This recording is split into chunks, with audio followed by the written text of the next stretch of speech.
Selamat sejahtera Puan dan kawan-kawan. Hari ini saya akan cakap tentang tunjuk cara catur. Kepulauan Catur. Catur dikenalkan sebagai salah satu daripada 4 kategori catur utama di dunia adalah permainan meja yang menggabungkan seni, sains dan inspirasi. Catur adalah cara khas untuk meluaskan perasaan dan fikiran. Komunikasi senyap permainan catur semasa permainan mencerminkan pemahiran tentang kepingan catur, papan catur dan juga kehidupan. Catur juga boleh membolehkan seseorang memberi tumpuan kepada apa yang dia lakukan kerana catur membolehkan seseorang menggunakan otak kiri dan kanan secara konsisten. Sekarang saya akan cakap tentang istilah-istilah dalam catur. Di dalam permainan catur terdapat banyak penggunaan istilah yang merangkumi aspek-aspek di dalam catur seperti peraturan, fasa, prinsip, teknik, strategi, dan lain-lain. Istilah-istilah ini penting untuk diketahui dan difahami kerana ia sangat membantu untuk meningkatkan mutu permainan seseorang. Malah istilah-istilah ini juga menjadi bahasa komunikasi tentang apa yang berlaku di atas papan catur sesama permainan. Sekarang saya akan menyentuhkan 9 istilah catur secara ringkas. Pertama iaitu Francesco. Francesco itu salah satu phantom of development di mana bishop dimajukan ke dua rak di hadapan knight file setelah pawn di peta tersebut digerakkan satu atau dua peta ke hadapan. Terdapat 3 bentuk utama Francesco. Nombor 1 ialah Francesco. Iaitu pawn gerak satu peta ke hadapan. 2. Long Francesco. Pawn gerak 2 peta ke hadapan. 3 iaitu extend Francesco. Bishop gerak ke 3 rak. Istilah kedua ialah gambit. Gambit merupakan istilah pada suatu chess opening di mana selalunya putih mengorbankan suatu material, biasanya pawn, dengan tujuan untuk mencapai sesuatu posisi yang lebih menguntungkan. Contohnya, opening tersebut ialah King's Gambit, Queen's Gambit, dan Evans Gambit. Hitam juga mempunyai gambit ketika opening iaitu Laven Gambit dan Include Gambit. Namun kadang kala ia juga disebut Counter Gambit. Istilah ketiga iaitu Key Square. Key Square ialah peta yang apabila king permainan berada di peta itu atau menguasainya, dia boleh mendapat suatu keuntungan seperti pawn promotion atau tangkap pawn lawan. Key Square adalah sangat berguna atau penting di endgame. Khasnya apabila hanya tinggal kings dan pawns. Istilah keempat ialah King Walk. King Walk ialah suatu keadaan di mana king bergerak berantasi papan dan terlibat aktif dalam mati attack ke atas king lawan. Ini sangat jarang berlaku kerana kebiasaannya keselamatan king adalah utama dan mesti terhindar dari segala bahaya. Paling kurang sehingganya endgame. Istilah kelima ialah open file dan semi-open file. Open file adalah keadaan di mana di file tersebut tiada lagi pawn sama ada dalam pemain putih maupun hitam. Open file ini membuka ruang untuk rook atau queen menyerang atau menguasainya. Semi-open atau half open file pula ialah mesti ada pawn dan dari salah satu pemain. Istilah keenam ialah outpost. Outpost merupakan peta di 4, 5, 6 atau 7 rak yang dilindungi oleh pawn atau tidak dapat diserang oleh pawn lawan. Peta ini merupakan hole bagi lawan. Outpost merupakan posisi yang digeramri untuk melancarkan serangan kuasanya menggunakan kenaik. Istilah ketujuh ialah Sudao.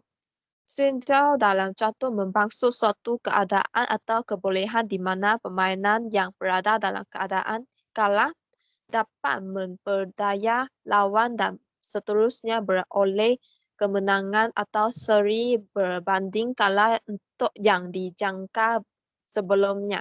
Antara contoh permainan catur tahap monster di adab yang lalu yang terkenal dengan kemahiran ini ialah Franz Marshall. Beliau adalah menulis buku yang bertajuk Marshall's Chess Feudals. Istilah ke-8 ialah tempo. Tempo ini ialah giliran gerak atau satu gerak. Pemain yang mencapai salah satu tujuan dalam merancangannya kurang satu atau beberapa gerak permainan itu mendapat tempo dan sebaliknya jika permainan melakukan satu gerak yang melebihi atau diperlukan. Pemain ini kehilangan tempo.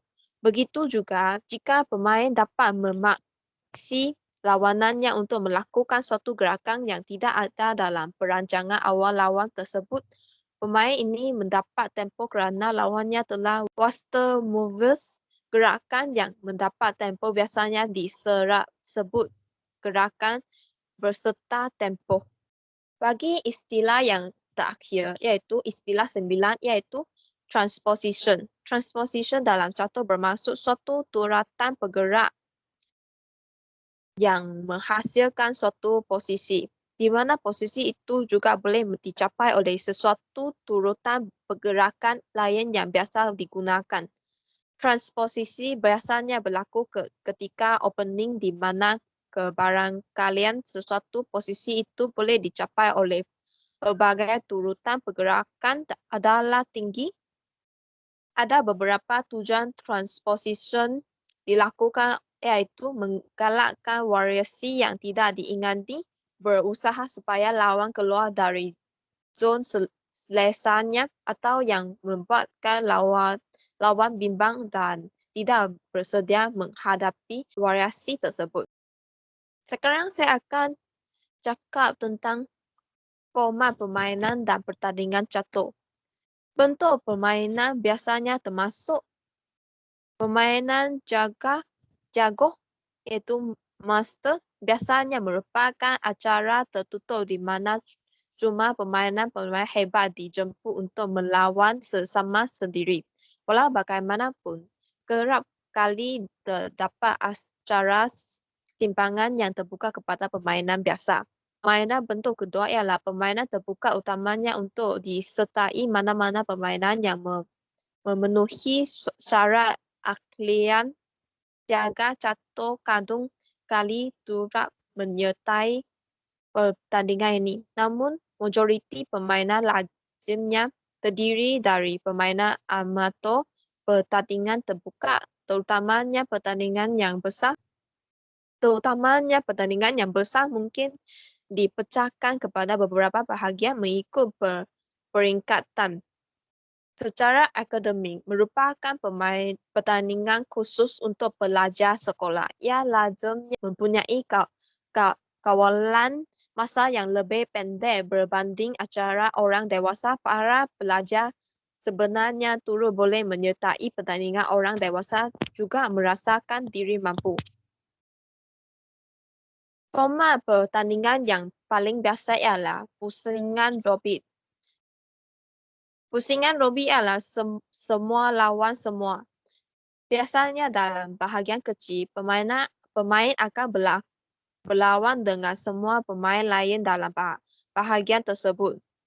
Mungkin lebih lazim ialah sistem Swiss, di mana dalam setiap pusingan pemain akan bertemu pemain lain yang mempunyai markah hampir sama dengannya. Sebagai contoh, jika pemain kalah perlawanan pertamanya, berkemungkinannya dia akan bertemu dengan permainan lain yang turut kalah permainan pertamanya. Pemain tidak disingkari dari acara sistem Swiss. Dan jika jumlah bilangan permainan ganjil seseorang, permainan akan mendapat bye, yang bermakna dia mendapat markah percuma. Bye ini selalunya akan diberikan kepada pemain dalam kumpulan markah yang paling sedikit. Namun seseorang pemain cuma boleh mendapat sekali sahaja. Di setengah pertandingan pula, permainan tambah disediakan untuk pemain yang mendapat bye. Sekarang saya akan cakap tentang memperhati teknik-teknik asas catur. Persiapan. Set catur lengkap. Buah catur terdiri dari dua set berwarna hitam dan putih. Satu set terdiri dari 16 buah yang hanya biasa menempati satu petak. 8 buah bidung di hadapan, satu raja berbelah kanan pemain, satu menteri sebelah kiri pemain, dua gajah, dua kuda, dua bentang atau ra. Ini adalah cara pergerakan bagi setiap buah dirangkasi seperti gambar di bawah. Pertama iaitu move of king, move of rock, move of bishop, move of a queen, move of a knight, move of a pawn. Sekarang saya akan cakap tentang strategi catur. Strategi yang boleh digunakan biasanya bergantung kepada jenis lawan yang dihadapi dan juga cara permainan pemain sendiri. Strategi bermula dengan fasa pembukaan, kemudian bahagian pertengahan pemain dan seterusnya hingga ke bahagian akhir permainan. Sesuatu permainan dianggap terbuka sekiranya semua bidak di tengah telah dimakan dan dikira tertutup jika belum.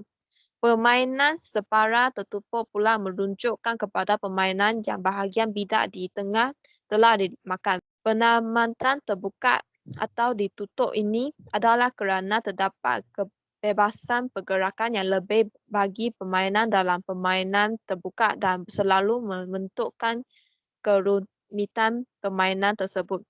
Khususnya, pengercaman permainan terbuka atau tertutup ini penting kerana permainan tertutup sesuatu untuk kuda, manakala permainan terbuka memberi kelebihan kepada buah jarak jauh iaitu menteri, gajah atau tiar.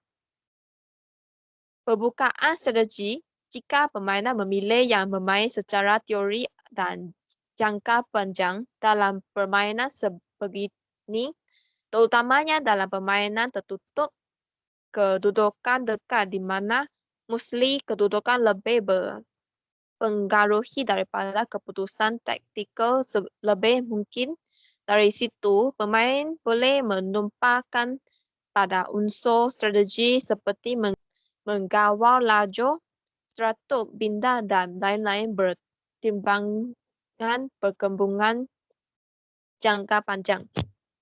Pembukaan taktikal untuk permainan yang lebih berminat akan permainan taktikal dan gabung buka taktikal boleh dipilih dengan memulakan pertukaran sebarang pemain dalam boleh dimudahkan dan ia akan menjadi lebih kepada pemain berkiraan.